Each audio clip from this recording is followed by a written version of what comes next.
The things of India, सोच नए भारत की।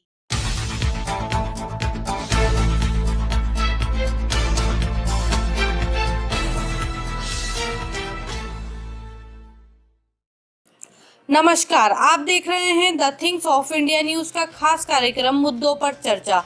तो आज हम आपको लेकर चलते हैं राजस्थान के डूंगरपुर जिले की आसपुर विधानसभा में, जहां हमारे संवाददाता सूरज राठौड़ के माध्यम से हम जानेंगे कि विधायक गोपीचंद मीणा आसपुर विधानसभा से जुड़ी प्रमुख समस्याओं के समाधान हेतु किस प्रकार प्रयासरत है और आसपुर विधानसभा के विकास के प्रति उनकी क्या योजनाएं हैं, वह उन योजनाओं को किस प्रकार पूरा करेंगे। नमस्कार सर। हाँ नमस्ते, जी सर, आपका पूरा नाम सर? मेरा नाम गोपीचंद मीणा, वर्तमान में आसपुर विधानसभा से आप विधायक पद पर हैं। विधायक पद पर। ठीक है, जैसे सर आपके राजनीतिक करियर के बारे में थोड़ा विस्तार से बताइए सर। जैसे राजनीति आपसे कहाँ से स्टार्ट किया आपने, किस प्रकार राजनीतिक सीढ़ियाँ चढ़ी सर? वो ये था, मैं कम से कम आपको बताऊं 18-19 साल का था और मैंने राजनीति शुरू की थी। और मैं आपको कह सकता हूं अभी 33 साल हो गए मुझे भारतीय जनता पार्टी का। मैं मेरे यहाँ पर इकाई अध्यक्ष रहा, इसके बाद में मंडल का उपाध्यक्ष रहा, इसके बाद में मंडल का महामंत्री बना, इसके बाद में मैं जिला उपाध्यक्ष बना लगातार 2-3 बार। इसके बाद में मैं पंचायत समिति सदस्य के चुनाव जिला परिषद सदस्य के चुनाव लड़ा था। इसके बाद में पंचायत समिति सदस्य के चुनाव लड़ा था। फिर मैं प्रदेश प्रतिनिधि भी बना था। फिर इसके बाद में मैं ये पिछले समय से मैं MLA हूँ, ये दूसरा कार्यकाल है।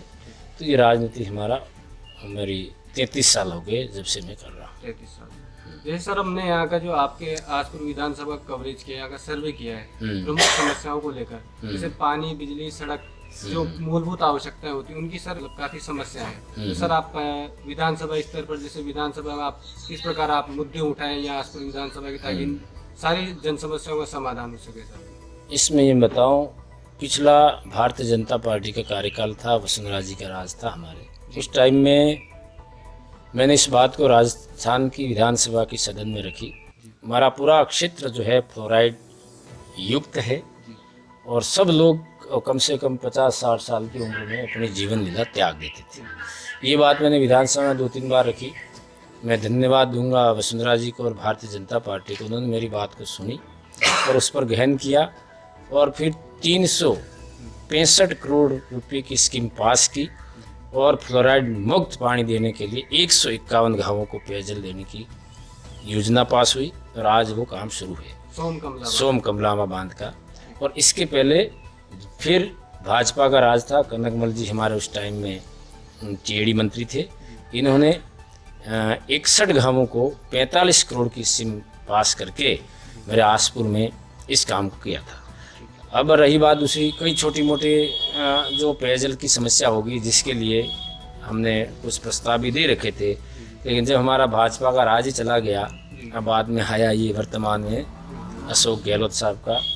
अब अशोक गहलोत साहब ने आज तक इस 18-19-20 महीने हो गए, अभी तक 1 रुपये की स्वीकृति किसी भी प्रकार की जारी नहीं की, न तो PWD विभाग में, न हमारे पेयजल में, अन्य किसी भी विभाग के अंदर किसी भी प्रकार की स्वीकृति जारी नहीं की गई। अब हम लिखते हैं, हम विधानसभा में प्रश्न भी रखते हैं और एक ही जवाब मिलता है कि जब हम मंत्रियों के सामने हमारी वेदना रखते हैं धरातल की, तो एक ही जवाब मिलता है कि वित्तीय संसाधन की उपलब्धता के आधार पर इसका समाधान किया जाएगा। इसके सिवाय अभी वर्तमान की सरकार के पास में किसी प्रकार का कोई भी जवाब है नहीं। अब हम कितने भी वाद रख दें, लेकिन जब आगे हमारा जो मुखिया है राजस्थान का, जो राज कर रहा है, वो जनता की सूझबूझ नहीं देता, तो हमारी जो उम्मीद है वो सारे काम हो नहीं पाते। अभी जनता की बहुत सारी समस्या खड़ी हुई, अभी जैसे विद्युत विभाग में है।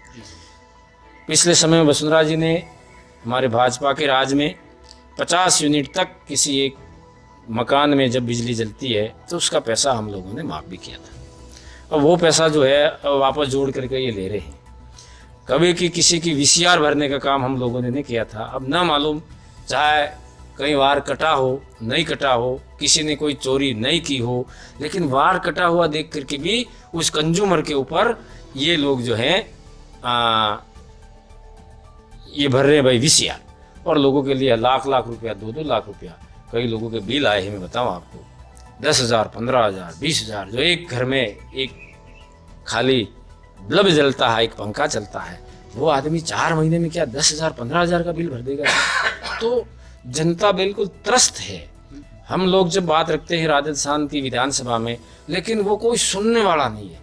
इन लोगों ने इस जनता को गुमराह किया, और प्रदेश में इस जनता को जब इनको राज में आना था तो राजीव गांधी से एक बुलवा दिया कि यदि हम राज में आएंगे ना तो किसानों का कर्जा 2 लाख रुपए तक हम माफ कर देंगे। वो दिन गिने थे, 1, 2, 3, 4, 5, 6, 7, 8, 9, 10 दिन में कर्जा माफ, ये बोल करके इन्होंने इस जनता को गुमराह करके कहीं न कहीं 1-2% काश्तकार हमारे इनकी बहकावे में आ गए और इनको वोट दे दिया। मात्र हम 1% वोट से हम भाजपा की सरकार नहीं बना सके और इनकी सरकार बन गई। इसके बाद में हम लोगों ने विधानसभा में कई बार हंगामा किया, लेकिन उन्होंने किसी प्रकार की कोई बात सुनी नहीं, 1 रुपये का कर्जा माफ नहीं किया, जबकि ये बोले थे तो राष्ट्रीय अधिकृत बैंकों का कर्जा भी माफ कर देंगे, नहीं किया। रही बात दूसरी, जब हम प्रश्न खड़ा करते हैं, हमारे प्रतिपक्ष के नेता गुलाब चंद जी कटारिया साहब के नेतृत्व में हमारे सभी एमएलए इस बात को रखते हैं, तो वो जवाब मिलता है कि भाई हमने एक चिट्ठी लिख करके नरेंद्र मोदी जी को भेजी है, भारत सरकार को, ताकि वो जो है ये किसानों का कर्जा माफ करें। हम लोगों ने कहा भाई घोषणा तुम लोगों ने की, घोषणा पत्र तुम्हारा था और तुम हमारे देश के प्रधानमंत्री जी के ऊपर रख रहे हो, जबकि उन्होंने ये थोड़ी कहा था कि मैं कर्जा माफ करूं। कर्जा माफ करने का काम तो गहलोत सरकार ने किया था, केंद्र में राजीव गांधी जो है MP था, उन्होंने की थी। तो तुम लोग उस कर्जे को माफ करो ना। अब इनको ये पूछा गया कि भाई टोटल राजस्थान का कर्जा कितना है जो किसानों का जो तुम माफ करना चाह रहे हो, इनके पास वो आंकड़े नहीं थे। हमारे प्रतिपक्ष के नेता गुलाब चंद जी कटारिया ने इसको निकाला, आंकड़ा निकलवाया, 99,000 करोड़ रुपया हो रहा, क्या ये माफ कर देंगे? तो इस प्रकार का लोगों को झूठ बोल करके गुमराह करके फिर ये इन्होंने राज में आए हैं। और राज में आने के बाद में इनके आपस में कुर्सी के लिए लड़ाई होगी। 3-4 महीने तक ये लोग बाड़ों में बैठे थे। कौन जनता की सूझबूझ ले। मैं तो धन्यवाद देता हूँ नरेंद्र भाई मोदी को, जिन्होंने हमारे इस देश के अंदर कोरोना की महामारी में हमारे क्षेत्र के सभी कार्यकर्ताओं ने, इस क्षेत्र की जनता ने, इन भामाशाहों ने जो इस क्षेत्र में हमारे इन लोगों के लिए जो सुविधा की है, जिन तो हमेशा कह सकता हूँ, भगवान से ही प्रार्थना करता हूँ कि ऐसे लोगों को आप शक्ति, ताकत, बल देना, ताकि क्षेत्र के अंदर ऐसी महामारी में कई लोगों ने अपना पैसा दे करके लोगों को पैकेज भिजवाए, पैकेज दिए, दाना नहीं तो दाना भिजवाया, जहाँ तक जो बेचारे पैदल चल चल के आ रहे थे, जिनके लिए गाड़ियाँ उपलब्ध करा करके इनको भिजवाने का काम किया, तो वो नरेंद्र भाई मोदी ने किया। ये तो इन बाड़ों में बैठे रहे और उल्टे बेचारे जो एक बार घोषणा करते हैं कि जो बाहर से आ रहे हैं जिनको आने दो, एक दिन दूसरे दिन फिर लॉकडाउन हो जाता है, वार्डन सील हो जाते हैं, इनको नहीं आने दिया जाए। मतलब कई प्रकार की जनता ने समस्या को झेला है, लेकिन फिर भी ये संत मावजी महाराज की धरती है। मैं कह सकता हूँ हमारे इस क्षेत्र में जरूर कोरोना से पॉजिटिव आए होंगे, लेकिन ज़्यादातर किसी की मृत्यु नहीं हुई। ठीक है, कोई बीमार था, पहले से बीमार था और कहीं पॉजिटिव आया, मर गया, वो एक अलग चीज़ है। बाकी ये भगवान मावजी महाराज की धरती पर आज भी हम लोग सुखी जीवन व्यतीत कर रहे हैं और ज़्यादा इस कोरोना के पॉजिटिव में कोई हमारे यहाँ पर ज़्यादा जनहानि नहीं हुई। जैसे सर हम आते हैं यहाँ की जो ये डूंगरपुर क्षेत्र, शिक्षा के क्षेत्र में काफी सर पिछड़ा हुआ है। जैसे आसपुर विधानसभा है, जैसे यहाँ की जो 12वीं उत्तीर्ण करने के बाद जो यहाँ के विद्यार्थी होते हैं उनको या तो फिर डूंगरपुर साइड जाना पड़ता है, या इधर बांसवाड़ा या फिर उदयपुर या फिर सागवाड़ा साइड। तो हमारी जैसे आपसे ये मांगे, आप विधानसभा स्तर पर एक कॉलेज की कहीं ना कहीं आप विधानसभा में जाकर आवाज़ उठाएं, ताकि यहाँ के विद्यार्थी उनको काफ़ी। ये बात मैंने विधानसभा के दरमियान में रखी भी थी कि मेरे क्षेत्र में ये TSP एरिया है, हर विधानसभा क्षेत्र में कॉलेज हैं, लेकिन हमारे आसपुर में नहीं है।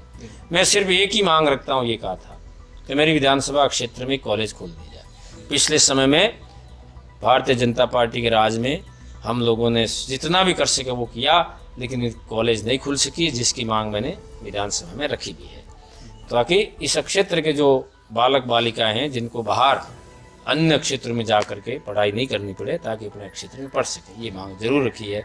अब इसका क्या रिजल्ट मिलता है हमको अभी कह नहीं सकते, क्योंकि ये जैसे सरकार कि कुछ पंचायतें उनके समक्ष ये भी समस्या है, जैसे पहाड़ी क्षेत्र है, वहाँ से जो वर्षा जल नीचे की ओर बढ़ता है, उससे जो है भूमि का काफी कटाव हो जाता है, खेतों में पानी वगैरह बढ़ जाता है। तो उनके निवारण के लिए सर आप विधानसभा में कोई ऐसा प्रश्न वगैरह उठाएं जिससे इनकी समस्याओं का समाधान हो सके सर। मैं एक बात बताऊं, पिछले समय में राजस्थान की मुख्यमंत्री महोदया वसुंधरा जी ने मुख्यमंत्री जल स्वावलंबन योजना का कार्य भी शुरू किया।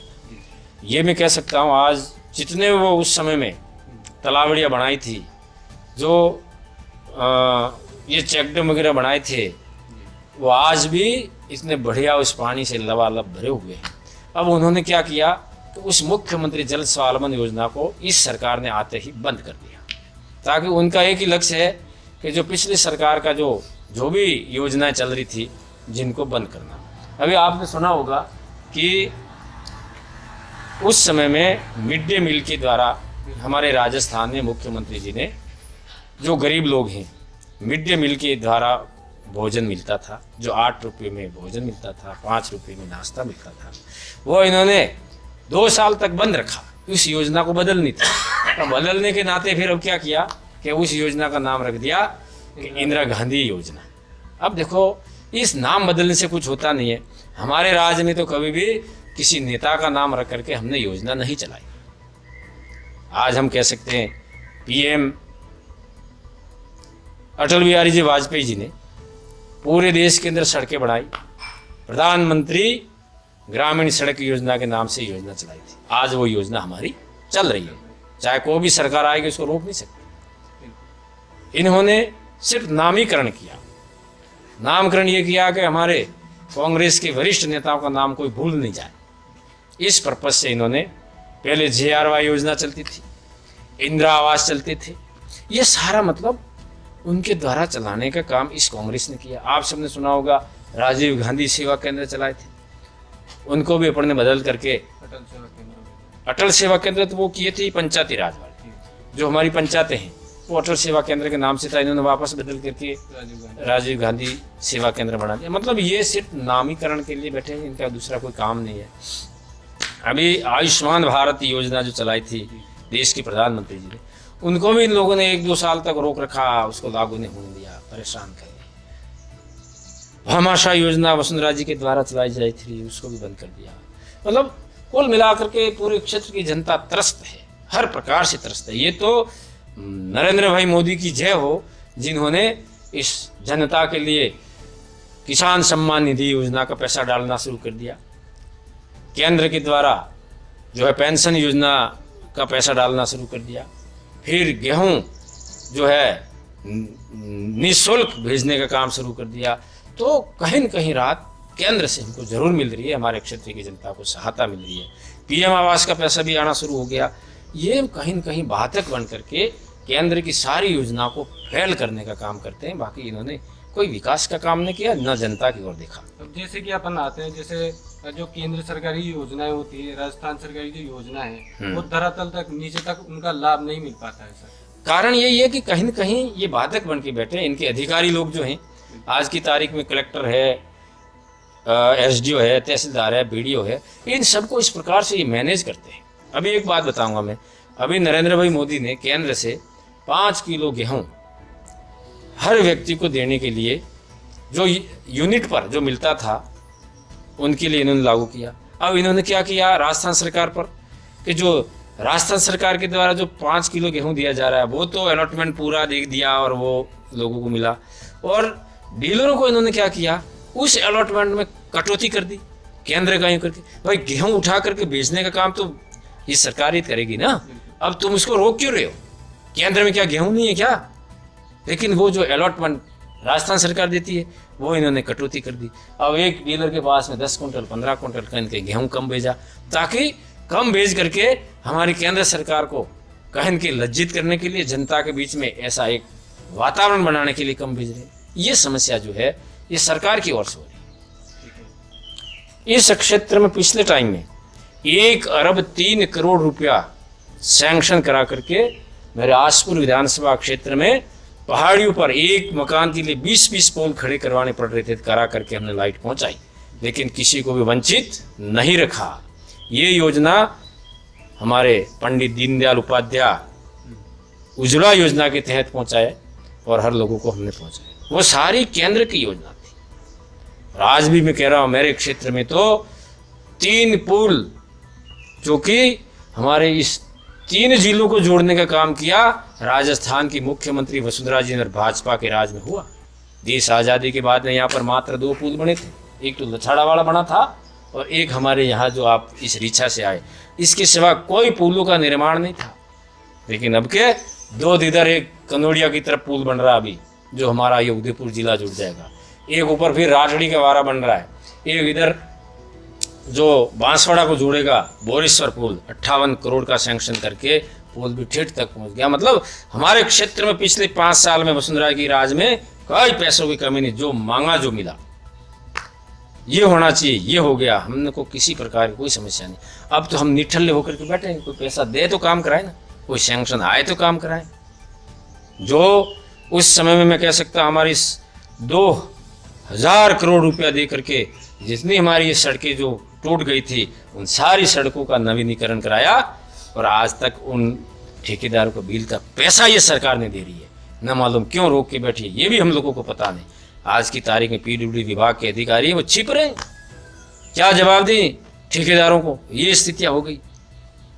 तेंजरी का पावर रखा ठेठ जयपुर, 1-1, 2-2 महीने लग जाता है, सैंक्शन आ जाती है, एफएस आ जाती है, लेकिन वो खातों में पैसा नहीं आता। ये कहीं न समस्या कहीं आपको लगता है जो वर्तमान में जो कार्यकाल था अभी कांग्रेस सरकार का, तो इनका जो कार्यकाल पूर्ण होने के बाद कहीं न कहीं इनकी कमियों के कारण सरकार चेंज होने का आसार है? आसार तो जनता करेगी, हमें पूर्ण विश्वास है। जनता को सुख चाहिए, जनता को विकास चाहिए। अब जनता हर प्रकार से समझदार हो चुकी है, इनको कभी भी ऐसे दिमाग इनका कमजोर ऐसा नहीं समझना, बहुत बुद्धिजीवी है। कौन क्या कर रहा है वो भी पता है उनको। ठीक है, अभी ये पंचायती राज के अंदर भी हमारे नरेगा का वगैरह कामकाज आते हैं, उसमें भी ये भेदभाव करते हैं, हर जगह भेदभाव, आपस में लड़ाओ, इनको बिखर जाएं, तितर बितर हो जाए, इनके सिवा इनका कोई काम नहीं है। बहुत बहुत धन्यवाद सर आपका, आप हमसे जुड़े। हम आपसे ये आशा करते हैं आजपुर विधानसभा के जैसे पिछले कार्यकाल में आपने विकास कार्य करवाए, इसी प्रकार इस कार्यकाल में भी आप विकास कार्य करवाते रहे और जनसेवा